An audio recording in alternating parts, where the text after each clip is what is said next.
আজকে সংবাদ সম্মেলন থেকে যে প্রত্যয়টা ব্যক্ত করার চেষ্টা করেছি বা এর আগেও আমরা বলেছি যে আর্থিক স্বচ্ছতা এবং জবাবদিহিতার বিষয়টা বাংলাদেশের রাজনৈতিক সংস্কৃতিতে এই গণ অভ্যুত্থানের মধ্য দিয়ে গড়ে ওঠা যে তরুণ প্রজন্ম এবং জাতীয় নাগরিক পার্টি আমরা সেটা নিশ্চিত করতে চাই এবং আমরা সেটা কিভাবে করব সেটার একটা মডেল আমরা কিন্তু আজকে উপস্থাপন করেছি। এটার এই মডেলের ভিত্তিতে হয়তো অনেক আলোচনা আসবে বা সমালোচনা আসবে, আমরা সেটিকেও গ্রহণ করব, কিন্তু আমাদের নীতিগত জায়গাটা হচ্ছে আর্থিক স্বচ্ছতা এবং জবাবদিহিতা। এবং বাংলাদেশের ইতিহাসে একটা 3 মাসের রাজনৈতিক দল হিসেবে আমাদেরকে যতটা প্রশ্ন কিন্তু সম্মুখীন হতে হয়েছে এই বিষয়গুলোতে, এবং আমরা কিন্তু সাধুবাদ জানিয়েছি এবং সেগুলোর উত্তর আমরা দেওয়ার চেষ্টা করেছি। কিন্তু আমরা একই সাথে যাবো যে এই একই প্রশ্ন বা সমালোচনা বা জিজ্ঞাসার জায়গাটা আমাদের অন্য রাজনৈতিক দলগুলোর প্রতিও থাকতে হবে। কারণ আমরা যদি রাজনৈতিক সংস্কৃতির পরিবর্তন করতে চাই সামগ্রিকভাবে, এটা কোনো একক দলের পক্ষে কিন্তু সম্ভব না। আমরা একটা ইনিশিয়েটিভ নিচ্ছি আমাদের নতুন দল হিসেবে, এবং আমরা চাবো যে আমাদের পুরো রাজনৈতিক সংস্কৃতিতে অন্য রাজনৈতিক দলগুলোতেও এই আর্থিক স্বচ্ছতার বিষয়টা আসতে হবে।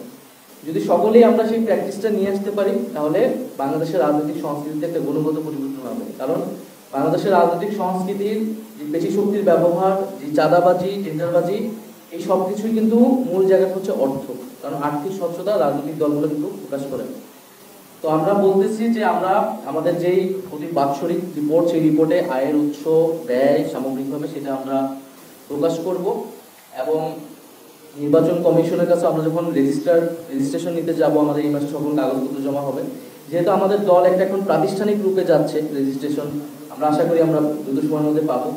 তাই আমরা আর্থিক যে ব্যবস্থাপনাটা সেটাও আমরা সম্পূর্ণ একটা প্রাতিষ্ঠানিক ব্যবস্থাপনার উপর দাঁড়ানো করাতে চাচ্ছি, এবং নির্বাচন কমিশনে আমরা আমাদের সকল হিসাব প্রদান করব। আরেকটি বিষয় হচ্ছে যে যারা সাধারণ মানুষ জুলাই গণ অভ্যুত্থান থেকে কিন্তু আপনারা দেখেন যে এই গণ অভ্যুত্থান যে একজন প্রশ্ন করেছিলেন যে এটা আসলে সাস্টেনেবল হবে কিনা।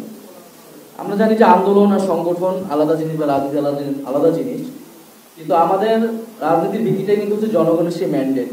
কারণ আমরা জনগণের মধ্য থেকে, আন্দোলনের মধ্য থেকে, রাজপথ থেকে গড়ে উঠেছি। যদি জনগণ আমাদেরকে সমর্থন না দেয় রাজনৈতিকভাবে, আর্থিকভাবে, নৈতিকভাবে, তাহলে আসলে আমরা রাজনৈতিকভাবে টিকে থাকতে পারবো।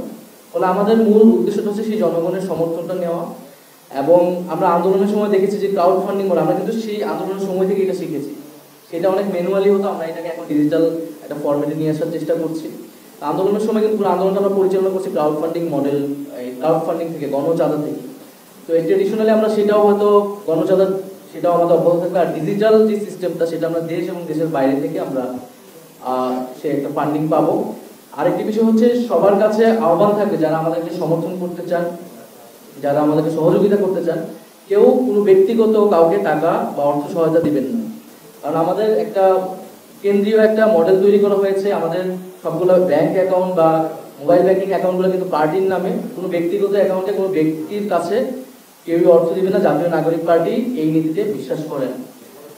আর এছাড়া যদি আমাদের ফাইন্যান্স টিম রয়েছে, আমাদের অ্যাকাউন্ট নাম্বার রয়েছে, এর বাইরে যদি কোনো প্রতিষ্ঠান বা কারো কাছে আমাদের এনসিপি বা আমাদের ছাত্রদের নামে যদি কেউ নাম ব্যবহার করে, সেটিও আমাদের কাছে জানাবেন, আমাদের দপ্তরে জানাবেন, আমাদের শৃঙ্খলা কমিটির কাছে জানালে আমরা সেটা যথাযথ ব্যবস্থা নেব। কারণ অনেক জায়গায় আমরা দেখেছি যে আমাদের নাম ব্যবহার করে অনেক ধরনের অনৈতিক সুবিধা নেওয়ার চেষ্টা করা হয়েছে।